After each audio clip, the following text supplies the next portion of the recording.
200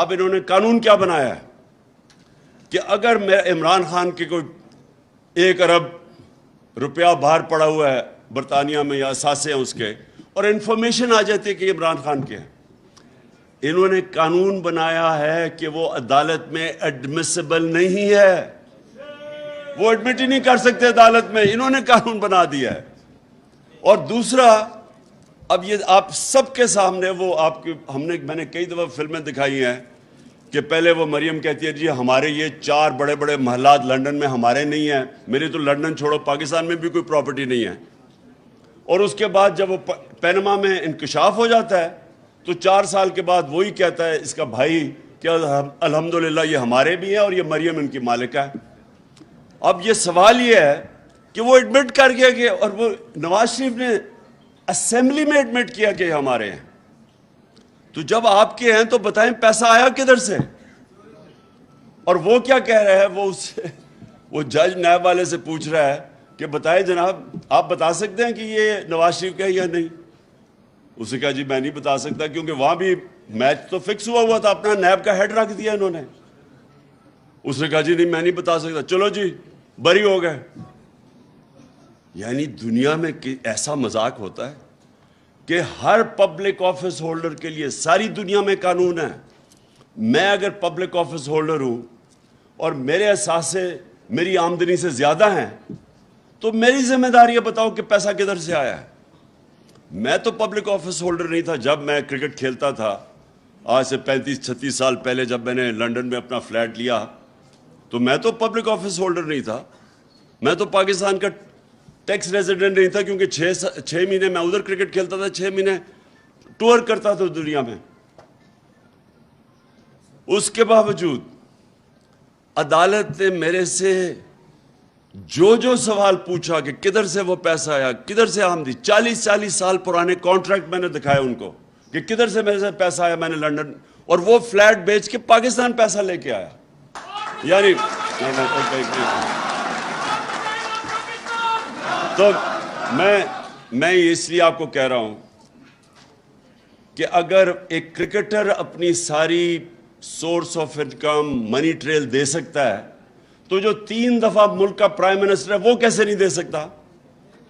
اس کے اوپر تو ذمہ, وہ تو سب سے سپریم عہدہ, وہ کیسے نہیں بتا سکتا کہ میری پراپرٹیز باہر کیسی ہے, میری بیٹی, وہ اس کے پاس تو کوئی ذریعہ معاش تھا ہی نہیں کہ وہ اتنے بڑے فلیٹ لے سکتی. تو اس کا مطلب اس کے چوری کے پیسے بیٹی کے نام پہ لے لیا, اور اس کو اگر آپ بری کر دیتے ہیں تو اس کا مطلب کہ وائٹ کالر کرائم کو پاکستان میں آپ پکڑ نہیں سکتے. اس کا مطلب کہ میں بڑا طاقتور چور ہوں اور میں یہاں سے پیسے چوری کرا کے ملک سے باہر بھیج دوں, کوئی مجھے نہیں پکڑ سکے گا. انہوں نے قانون ہی بدل دیا ہے, انہوں نے لائسنس دے دیا ملک کو ڈاکہ مارنے کا, اور صرف اب چھوٹا چور پکڑا جائے گا, بڑا ڈاکو نہیں پکڑا جائے گا جو انہوں نے قانون بنائے. اس لیے میں یہ ساری اپنی قوم کو کہہ رہا ہوں کہ آپ تیار ہوں کہ دیکھیں اس سے بڑی ناانصافی کسی بنانا ریپبلکس میں نہیں ہے, غریب ملکوں میں ایسی ناانصافی نہیں ہے. کوئی کسی غریب ملک بھی 10 دفعہ سوچتے ہیں کہ اتنا شرمناک قانون ہم نہیں بنا سکتے کہ اب چوری کو اجازت دے دو, طاقتور کی چوری کو اجازت دے دو. اس لیے میں کال دے رہا ہوں اپنی قوم کو کہ یہ آپ نے, اگر آپ, وہ اللہ کا فرمان ہے, جہاد ہے ظلم کے سامنے کھڑا ہونا اور ناانصافی کے. وہ حضرت علی رضی اللہ تعالیٰ کا قول ہے کہ کفر کا نظام چل جائے گا لیکن ناانصافی کا نظام نہیں چل سکتا, یہ نظام نہیں چل سکتا. تو میں اب آپ کو اچھا, اور سارے آپ یونینز کو میں صرف یہ کہنا چاہتا ہوں کہ دیکھیں اگر ملک میں روزگار ہوگا تو یونینز کے پاس بارگننگ پاور ہوگی نا. اگر بے روزگاری ہوگی جو یہاں بڑھتی جا رہی ہے, اب جب گروتھ ریٹ نیچے گر رہی ہے تو اس کا مطلب بے روزگاری بڑھتی جا رہی ہے. تو جب بے روزگاری اور بھوک ہوگی تو آپ کا تو سارا انفارمل سیکٹر میں آپ کا ورکر چلا جائے گا, وہ تو جو پیسے دے گا وہ اس کو لینے کے لیے تیار ہو جائے گا. تھوڑی اگر 25,000 منیمم ویج ہے تو وہ تو 10,000 پہ بھی کام کرے گا بھوکا آدمی. اس لیے اگر یہ بحران بڑھتا جائے گا تو اب سب افیکٹ ہیں اور مہنگائی بڑھتی جائے گی. اب اس مہنگائی کے اندر مجھے بتائیں, جو بجلی 16 روپے یونٹ ہمارے پاس تھی, اب 36 روپے یونٹ آفیشیل ہے, ٹیکس لگا کے 50 روپے یونٹ پہ پہنچ گئی ہے. ابھی لوگوں کے پاس بجلی کے بل آئیں گے, بتائیں کون بجلی کا بل دے گا؟ جو تنخواہ دار طبقہ وہ تو مارا گیا. سارا تنخواہ دار طبقہ آج اس مہنگائی میں مارا جا رہا ہے. اس لیے آپ نے سب نے, اچھا اگر برا وقت آتا تو چلو سارا ملک مل کے قربانیاں دے. یہ بڑے بڑے ڈاکو اپنے اربوں روپے کے کیسز معاف کروا رہے ہیں اور قوم کو کہہ رہے ہیں قربانی دو. اس ناانصافی کے خلاف میں نے آپ سب کو کال دوں گا. یہ ذرا حلف سب آپ نے کھڑے ہو کے یہ میرے ساتھ حلف لینا ہے. ہاتھ کھڑا کر لیجئے گا. بسم اللہ الرحمن الرحیم. بسم اللہ الرحمن الرحیم. ہم حلف اٹھاتے ہیں کہ ہم پاکستان کے آئین کی ہمیشہ پاسداری کریں گے. ہم پاکستان کی خود مختاری کا اور پاکستان کی خود مختاری کا تحفظ کریں گے. کہ ہم کبھی بھی اللہ کے سوا کسی کے سامنے نہیں جھکیں گے. اور ہم پاکستان کی حقیقی آزادی کے اس جہاد میں آخر تک عمران خان کے شانہ بشانہ جد و جہد کریں گے اور ہر قسم کی قربانی کے لیے تیار رہیں گے. اللہ ہم سب کا حامی و ناصر ہو. بہت بہت شکریہ. آمین.